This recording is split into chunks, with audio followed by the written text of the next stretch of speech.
Safely storing spent nuclear fuel has always been part of the mission at Sellafield, but now things are changing in the way we deliver the job.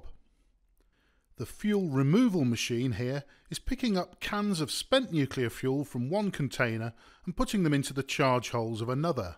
A simple enough task, but one with a big backstory and an even bigger purpose. The older container on the right here is what we've traditionally used to store fuel from the fleet of 1980s Advanced Gas-cooled Nuclear Reactors, but we now need a new storage solution. In the past, the fuel only stayed in the container for a few years because we would then go on to reprocess it. If you think about what used to happen in the reprocessing phase, we would essentially empty the containers of the skips of fuel and then we would look to replenish. However, once that decision was made in terms of stopping reprocessing, the reality was we were looking to fill containers, but we only had a certain volume. So the reality is we were getting to a point where we would fill the pond with no meaningful route to store any of the fuel that was coming through. So the main reason for Thorpe Receipt and Storage was as an interim store for fuel to be handled and prepared before it was processed in Thorpe. So in November 2018, reprocessing ceased within Thorpe, and so we had a lot of empty containers and skips within our pond, but over those 5 to 6 years, all we've been doing is filling those containers with fuel. So subsequently, we've got no more storage capacity with the containers that we have in our pond. And our sister plants have also filled up with, they haven't got any more empty containers either.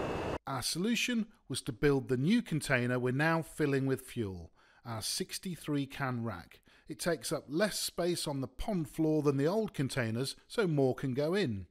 Just using the AGR containers, if we filled the pond with AGR containers, 20 compartment skips, we'd only get a maximum storage capacity of 4,000 tonnes. By introduction of the 63 can racks, we're increasing that storage capacity to 6,000 tonnes, which is a 50% increase in storage capacity.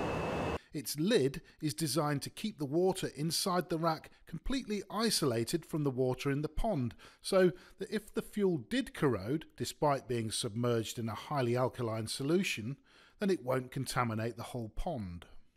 The way in which we store the fuel now is different from how we used to do it. That in itself brings different challenges and risks, namely from a potential criticality aspect. So from that context, we've had to design and store it in a manner such that it maintains its integrity in the safest possible condition, whilst holding the engineering standards that we need to support that. So a plant that used to be configured entirely around temporarily storing fuel and then reprocessing it is now all about repackaging the fuel so we can fit more in. We've had to completely change our configuration of the facility because we were purely geared around supporting Thorpe, and now we've completely changed into consolidation of that fuel. The programme has involved many different aspects of the company, from designers, safety case, operations. Many factors have been involved. An awful lot of people have put an awful lot of work into to where we are now. The regulators have been played an active interest in this piece of work for several years, but recognising that although as the duty holder it's our responsibility to implement these cases, it doesn't go without the permission of the regulators. As Thorpe was built over 40 years ago, repurposing old machinery and control systems to deliver this new task has been challenging. Thorpe Receipt and Storage was actively commissioned in 1987. Feed Pond was actively commissioned in 1994.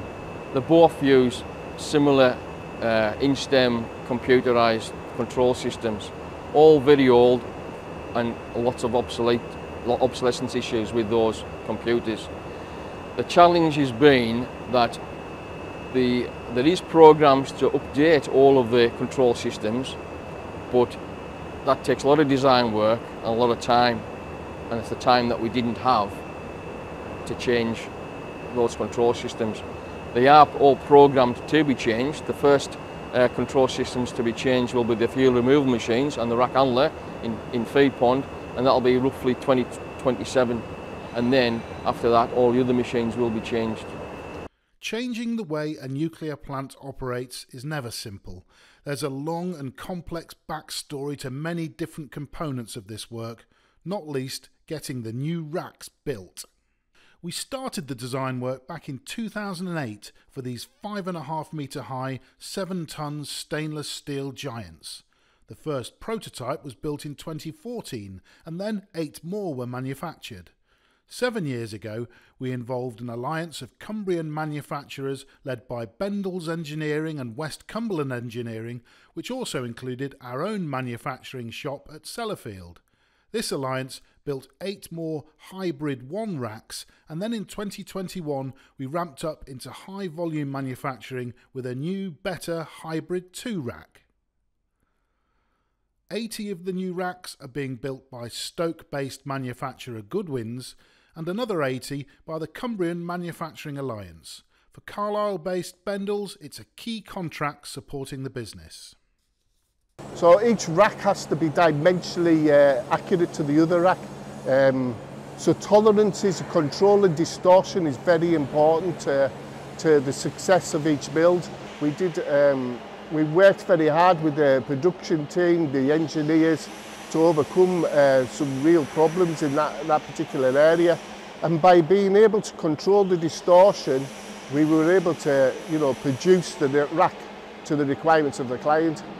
So from a raw material perspective, we basically just get flat pieces of plate and round bar in.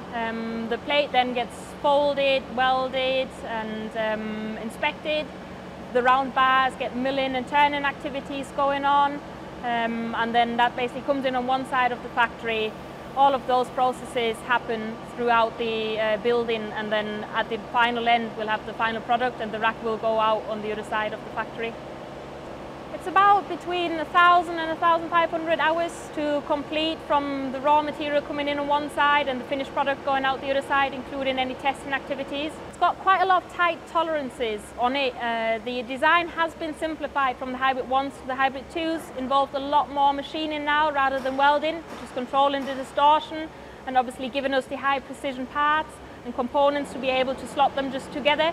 But overall we do have to hit about 2,700 tight tolerances on the rack, which are all measured with the laser scanning equipment we've got on site.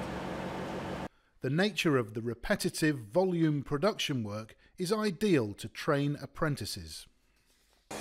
We recognise there's a skills shortage. There's a skills shortage in the whole of the UK. So to overcome that problem, we opened up a skills academy. And it's based just down the road from this particular facility we're in today. So we've worked really hard with the apprentice, the intake, and bringing them through into the production area in the first year of training. So by introducing them to this particular project and working with the production team that's producing them, has really enabled the apprentices to gain some experience of actually working on the job. And today, as we stand, we've got second and third year apprentices producing racks. Yes, there is a lot of repetitive work on the can racks, such as welding the boxes into the plates, top and bottom chambers and stuff on, which is good. It obviously brings the apprentices on, helps them learn. I originally was an apprentice, started 17 years ago, done the 4-year apprenticeship, now been here 17 years. And like you say, yeah, worked my way up through the ladder and now the welding foreman in Bendalls. Manufacturing for the nuclear industry requires extra precision and scrutiny. Obviously, once they are getting delivered to Sellafield, they're not going into storage, they're going directly into the pond. So there's no additional checks being carried out. What leaves this door is secured and locked off, so it can be received at Sellafield and go into the pond. It then gets filled with the fuel rods, and obviously if there's a leakage of one of the fuel rods, we do want to know as a local resident that these can be closed off and isolated from the pond to ensure that there's no leakage on site. So the integrity of the whole thing gets obviously proven through the final vacuum testing. So that's one of the final testing we carry out, is we seal the lid, we hold the vacuum for 30 minutes to ensure that there's no leakage. We've got about 5 full-time residents, Sellafield inspectors on site. They witness all our testing activities, our non-destructive testing from weld inspection, as well as the final vacuum testing and load testing on the rack contract as well as other contracts. I think we live with one of the most important nuclear sites in the world.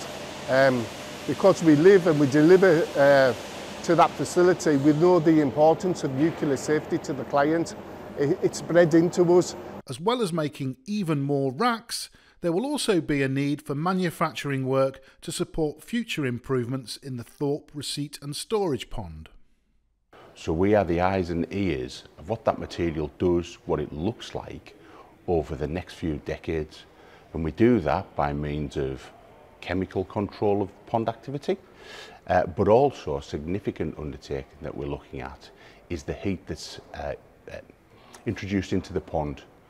With more fuel becomes more heat, and as a result of that, cooling of the pond is essential for that long-term preservation of the material. To that end, we are introducing new pond cooling systems, probably in excess of £100 million of expenditure, which in itself is a significant amount of money. But when we realise the decisions that we're taking today are to support generations in the future, it is value for the taxpayer. If we think about, we could have built an alternative pond or a different building to site this material, but in reality that would have cost billions of pounds to the taxpayer, let alone the schedule that we couldn't really afford in terms of time because of our continued support to, I'll say, electricity generation across the United Kingdom. The new generation of reactors that will come along will not be sending their material to ourselves. They'll have their own arrangements for how they store that material for the longer term. 6 years after reprocessing ended, everyone in the plant is relishing getting stuck into this new work. There's actually a buzz around the facility where we've always been handling flasks within Thorpe Receipt and Storage. We've always been quite busy. However, we've got a complete new leg of our operations, which is going to be continuous normal business for the next 10 to 20 years. So everybody's excited about the future, and it's not quite business as usual yet. We're still in the early days and people are still learning. We're taking our time, being safe, but it's starting to look good. Now the work has started, there's a lot of pride in what's been achieved. Can't underestimate enough the work that's took place over the last few years and what it's meant to Sellafield, but also nationally to the country. By following the process that we're following now, we have secured the lifetime of the EDF reactors for whatever their lifetime is and their defueling. We've not been able to do this on our own. We have needed the support of the Nuclear Decommissioning Authority, leaning to government, but also the support and the development of a supply chain. If you think about what we've done with the containers, we have developed a supply chain from scratch. So not only locally, but across the UK to support this strategic need for the broader United Kingdom. These contracts are so important, these large contracts are so important for companies like ourselves, and particularly for the Company Manufacturing Alliance. The more of these projects we can keep in the county, the more money we can keep in the county, we can invest and grow and deliver to our clients' expectations. We've grown, we've opened up a facility, manufacturing facility just recently, the same size as this one, which is around about 5,000 square metres. But we're also just about to open a rail hub, and that's going to be a manufacturing workshop over an actual rail line. Now that rail line connects to the main rail line and into the Northwest Nuclear Line that delivers straight into Sellafield. Our mission previously was based solely around reprocessing. That was it. We've now moved, we've changed, the mission has altered, but yet the workforce has taken that on board, adapted and looking to embrace what the new mission is.